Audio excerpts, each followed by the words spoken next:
Welcome to The Disruption Is Now.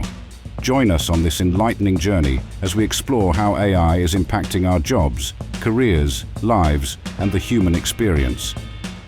Each episode, host Greg Matusky will converse with visionaries and innovators at the forefront of AI, diving into its challenges, opportunities, and impact. So buckle up as we venture into the heart of disruption, and together, let's unfold the future.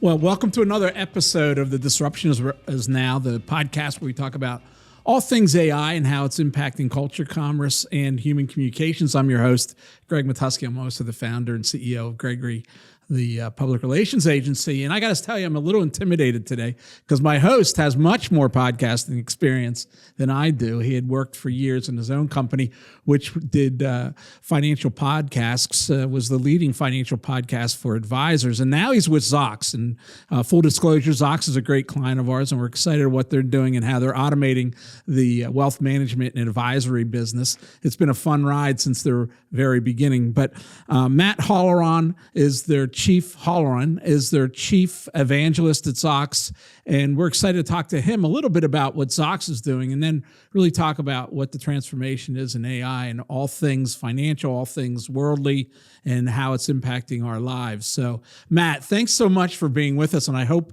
I do you well today. I'm looking forward to it, and I will promise you I won't give you any unsolicited feedback if needed. So. Okay, how about solicited? Will that be on the scorecard? It's totally fun. All right, you can keep score there on the side. So, and then we'll run it through our agent and see if it agrees with you that I wasn't articulate enough or smart enough in my conversation. But you have a long history in the advisory industry, and Zocks is right in that target sweet spot that you've mined for years. Tell me a little bit about what exactly Zocks brings to the market and why it's such a step forward in how advisors work with their clients around the country. Yeah, so we're a really security first AI assistant. And so we started off as a note taker, right? Which is where a lot of people have started in our kind of vertical. But then we've really expanded to being able to help with meeting prep, post-meeting follow-up, also being able to dive into your existing book of business through your CRM and uncover opportunities. We are able to upload forms and documents to help you fill out forms and also to read documents. It's really taking a lot of what we refer to as the invisible work and automating it so that it's much more accurate and just much more efficient. And let's really focus in that first thing you said. It's an AI assistant and how things have really emerged over the last, let's say, 12 months as far as what we started with and where we're at. Talk a little bit about the assistant and the hybrid model of humans and machines. Well, and that's really where, my happy place is, because I believe it really should be called augmented intelligence, not artificial intelligence, because Greg, I think it's like a superpower. It's like, when a superhero puts on their super suit, right? That's really what AI can be for you. It can make you stronger, smarter, faster, better. And now what we're doing with systems like ours is making it so that your team who's doing that minutia, that invisible work that your clients never see, but takes up, according to Michael Kitz's, 70% of your time, and making it so that it's being done in minutes instead of hours. What this does for advising offices from an assistant perspective is it frees up your team to do something that I've been preaching since my first article in Horse's Mouth in 2007, which is you just need to have better service. Everything else, man, is going to be totally commoditized. The one thing that is not going to be able to be commoditized is that face-to-face, cheek to cheek, hand to hand, just wonderful opportunity for advisors to build real deep relationships. And some of your in some of your studies with your clients, I saw that they're gaining 8 to 10 hours of efficiency using Zocks, and these are clients that include Osaic and the Carson Group. So. With that time savings, what's been the response from the advisory market first? Is it all about productivity, or are there other KPIs that they're seeing?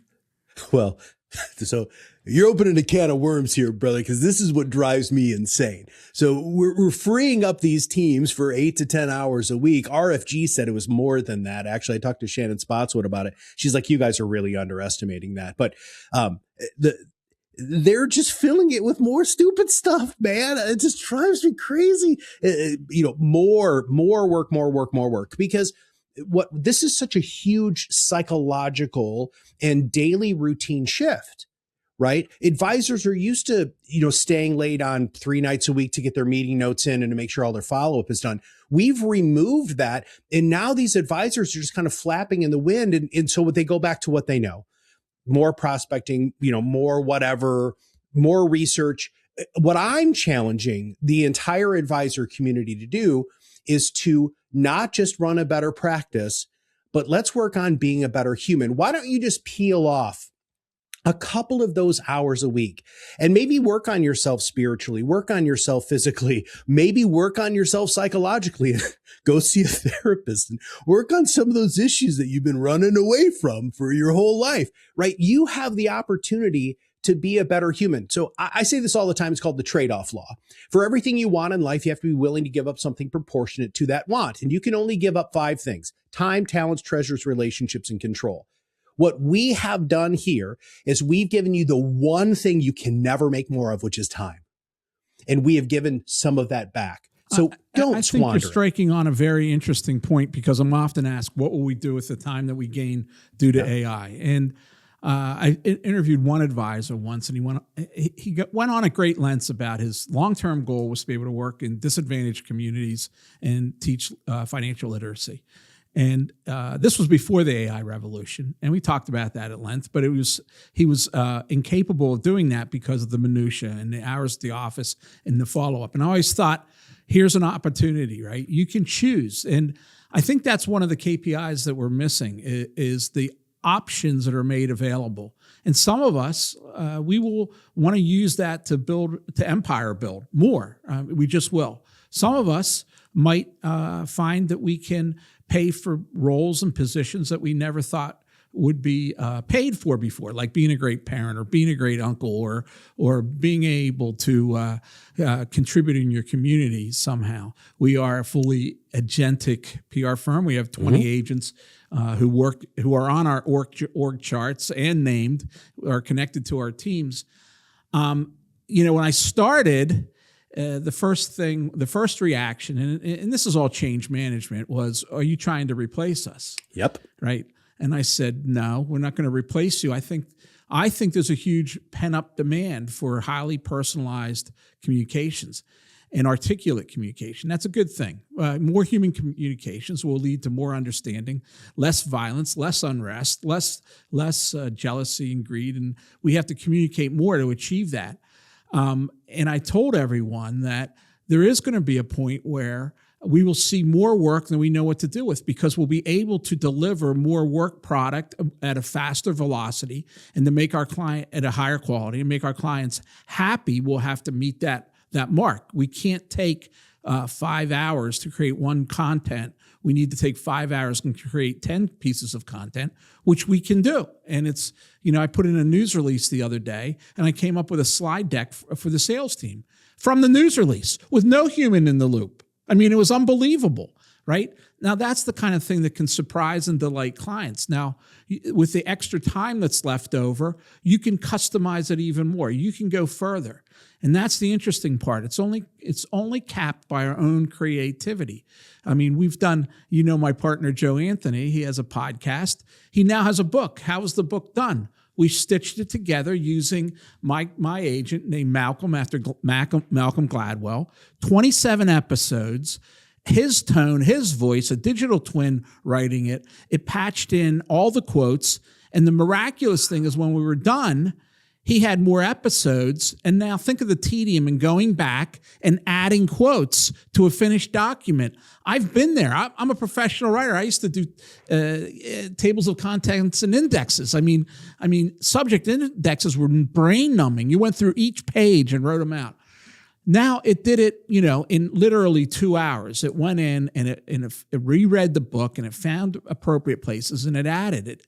So this is a new product I could offer clients. If they have a podcast, I could create a book for them, right? All the way from envisioning to printing on demand. And all of a sudden their thought leadership goes through the roof. Yep. That's the kind of creativity that no one sees. That's where I analogize it to Uber, Matt. Before Uber, 3 billion customized personal transportation rides in the world. 3 billion. And we thought that we were at supply and demand. Today, it's somewhere between 12 and 15 billion. There was demand that was never seen. There will always be demand for what you do and what I do, and that's human communications. And at the controls, there will always be humans to set the direction and understand the message. So in your world, tell me a little bit about how you approach that in adding to the Zocks story. Well, we've created an entire marketing campaign surrounding it. It's called the Now What Marketing Campaign. And every single solitary week, multiple times a week, I create content challenging advisors on what they're going to do with this extra time. I love the book. I want to touch on the book thing real quick because so I've authored 3. I'm working on my 4th book right now. And give the title because it's an awesome title. The last one is Shut the F Up and Listen. And utilizing that. So an advisor who is looking at a way to truly separate herself from the other advisors on the market, being able to, when a client comes in, and the first thing that they do is say, here's a copy of my book. This will explain to you who I am, what I do, why I do it. It can't be 300 pages, it needs 110, 120 pages, needs to be quick.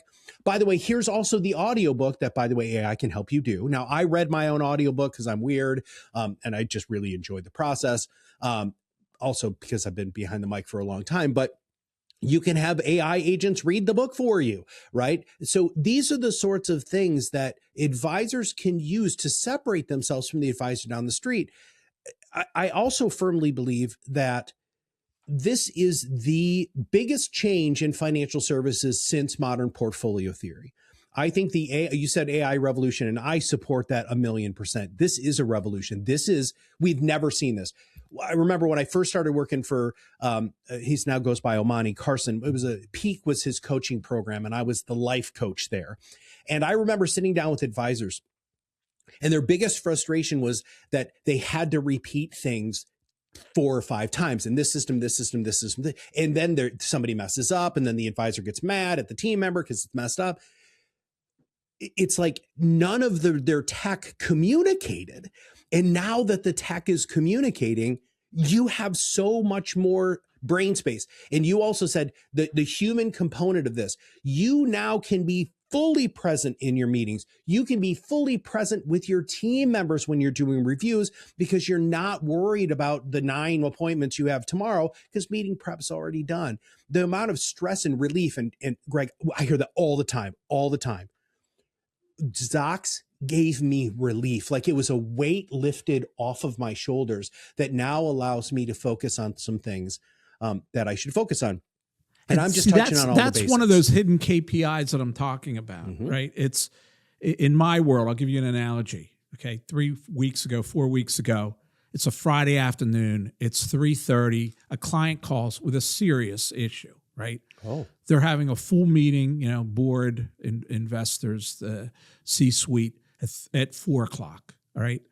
Now, one of the team leads comes to me, and they're ashen, right? They had weekend plans. Typically, the process would be you'd work late into Friday, you'd work into Saturday, you'd deliver something on a Saturday, you'd come back, you'd rework it on a Sunday, right? Well, we have a template called Crisis Calm, which was originally a platform we built, and it digitized every 35 years of crisis management experience. And we built that platform, but we have since moved it to our agentic OpenClaw, which has been even more interesting because it prompts you throughout. The plan was done by 6:00, and the young woman, she's like, "Can I still go to the Phillies game tonight, or should I just sell my tickets?" I go, "No, I would like you to go to the Phillies game and send this at 8:00 this evening, so it gets there over the weekend. They have time to review it. We can edit and evaluate it, and have a Monday morning call." And that's the kind of relief you get, and the self-esteem in people who are learning the craft and can up their game all of a sudden towards the C-suite is just astonishing. There's nothing more demoralizing in my business than when something comes back with lots of red lines or they miss the key message, right? that's just devastating to a young person, especially the way they're trained today. I mean, when I grew up, my editors would call me a blockhead and throw stuff at me. But today, colleges know that kids are their customers, and the professors do coddle them. And the first time you have to give them an assignment, and it comes back, you say, it's just not right. They're offended. They go, I got straight A's at Syracuse. What are you talking about? Right? And so this really relieves that anxiety that a lot of people hold about their careers, because most people want to do a fantastic job. Most advisors want to pick up every single clue from the customer, but we're human and we're going to forget it. And running into the next meeting, well, oh, what did he say about his grandchildren? What did she say about her grandchildren and how she wanted to set up an education account for it? And they're scrambling. And that takes it all away. So it does let you be more present in meetings. I find this myself all the time. A 30-minute meeting now is much more valuable. And you set up the meetings so that the note taker, right, you can say that's a good to do, and just to help the note taker. And then with Zocks, that rolls out your entire task list. It interfaces with your CRM. It sets up your agenda for your next call. It never forgets anything, and it gives you that relief, right? That you're just bouncing 100 balls, and all of a sudden, when that ball's here, everything's ready to go. It's ready to go.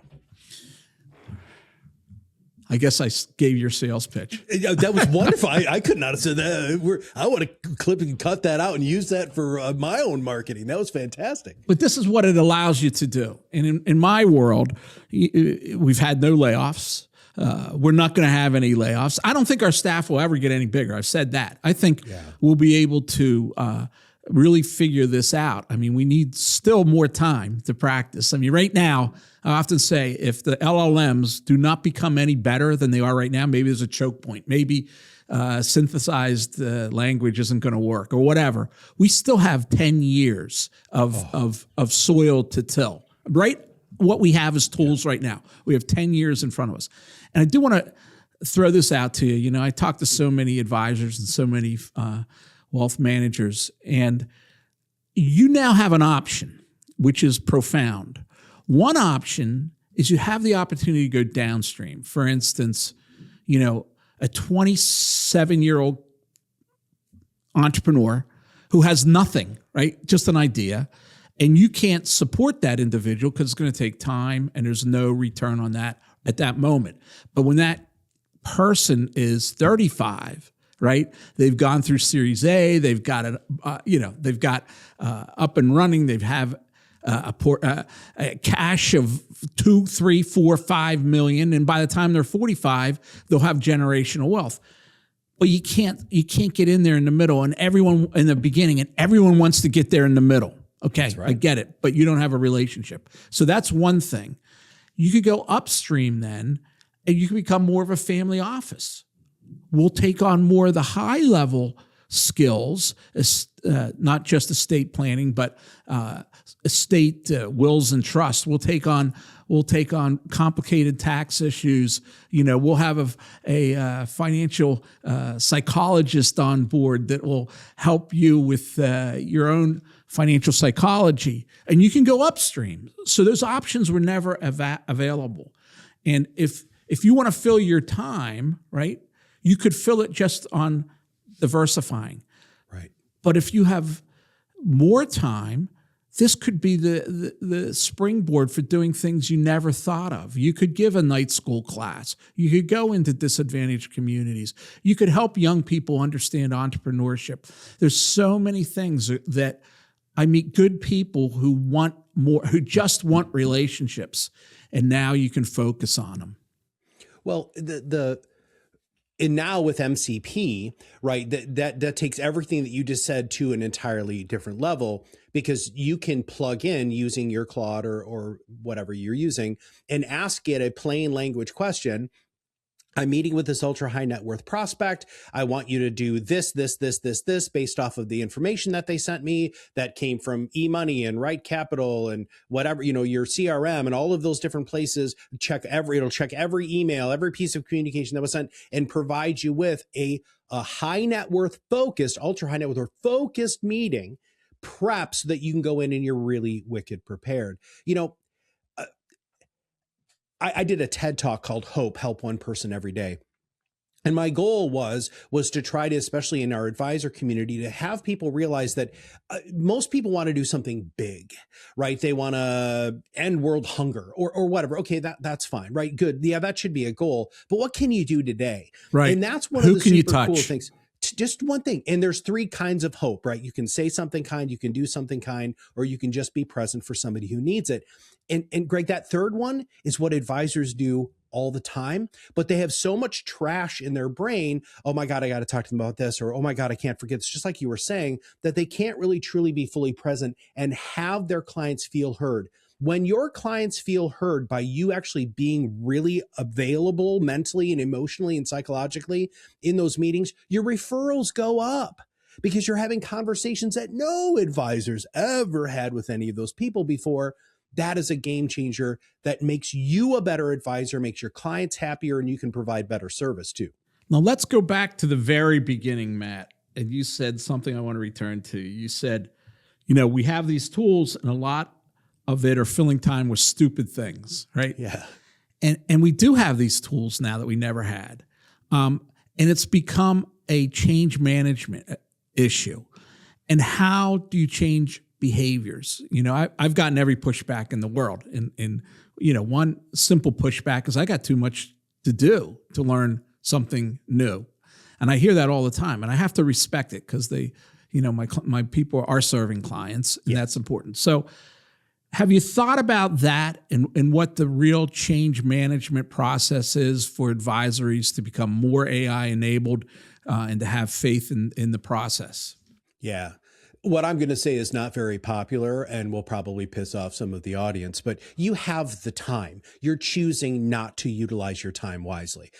As a practice management consultant, which I started in this industry, we always do time analysis. We do it on the advisors and we do it on the team. I could find, even back then in the early 2000s, hours of time that they're doing stupid things, repetitive things that they don't need to be doing. Now, I'm not saying that you download Zocks, even though our timed implementation is very fast.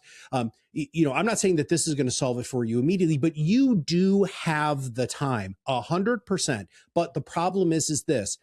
We have been culturally taught that all you have to do is think about the change and that change will happen. And that is a load of crap. That is not how the universe works. That's not how we have to do the damn work. That's what's called the trade-off law, right? And so that's something you really have to pay attention to. You have to be willing to put in the time. The other lie that we've been told repeatedly is you can go, and no offense to Tony Robbins, but you go spend 4 days with Tony Robbins and you come back and you're fixed and you're ready to go and you're going to be able to achieve all your goals. No, that's a huge lie. That is a huge dopamine hit that you get when you're jumping around and screaming and yelling with everybody. Been there, done that, walking across fire, right? But that's not how real change happens. Real change happens gradually over time with commitment and focus.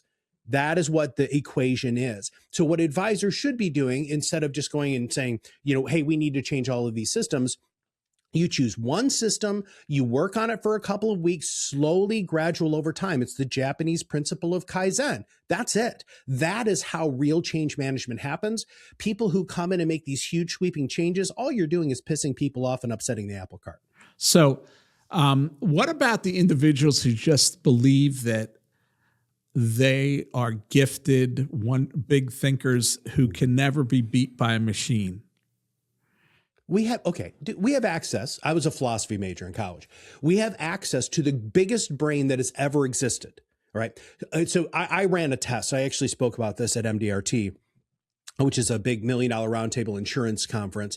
And I said, I asked you said yours was Malcolm. Mine is Avor, AEVOR. She came up with that name, which is an entirely different story. And I said, I want you to create an advisory board. So it's a project with the greatest investment minds of all times. I want you to the greatest financial planning minds of all times and the greatest economists of all times. And I want you to help me create a portfolio. Here's how much money I have right now. Here is my feelings about risk. Here's when I want to retire. And here's how much income I want to have when I get done. So you need to tell me how much I need to continue to save and what my financial plan looks like. It was 6 minutes. Bam. So here's what I did. I know a lot of financial advisors. That's pretty much all I hang out with. And so I brought it to my financial advisor. And I also asked Eivor to create a financial plan, which, by the way, she did a terrible job with the financial plan, but that's a different story. But I showed him the investment management strategy that he came up with, or that Eivor came up with. And he was like, what is this? I said, well, I used the greatest investment minds, the greatest economists, the greatest financial planners of all time. I built an advisory board. And so I now can, even though I'm not going to execute it, and it can't execute it for me, which I still need my advisor for it. But he looked at stuff. Oh, I also added my socially responsible bend, right? So I also wanted to make sure that it realized what values-based investing I wanted to be involved in. So it looked at all of the greatest values investing people. Dude, it was hysterical. The look on his face was just like, and I said to him, I said, hey, here's the deal. I'm not the only person who's going to be doing this with you. And so a lot of the things that advisors have been hanging their hat on, performance and all of that sort of stuff, not to be a jerk, but I'm going to get better results with the greatest investment minds of all times than you're going to get with because you're not the greatest investment mind of all times. Well, I do think I'm talking to one of the best financial marketing people I've ever talked with of all time. So I want to thank you for your time. Here, I think we share a lot in common. I got to have you back because this has been fun. Help me tell the listeners how they can get in touch with both Zocks and your books. Yeah, so if you just type in my name, Matt Halloran, on Amazon, all 3 of my books will show up. Follow me on LinkedIn, and then go to Zocks.io/MattGPT to go ahead and schedule a demo and find out a little bit more about who we are and what we do. That's terrific. Matt, it's been a very enjoyable 30 minutes. I appreciate the time. Best of luck. You're doing great things at Zocks, and I'll be excited to talk to you again. Thanks, man. This podcast is a production of Gregory. If you enjoyed our discussion today and want to continue exploring the transformative power of AI, please check out more episodes and subscribe wherever you listen to podcasts.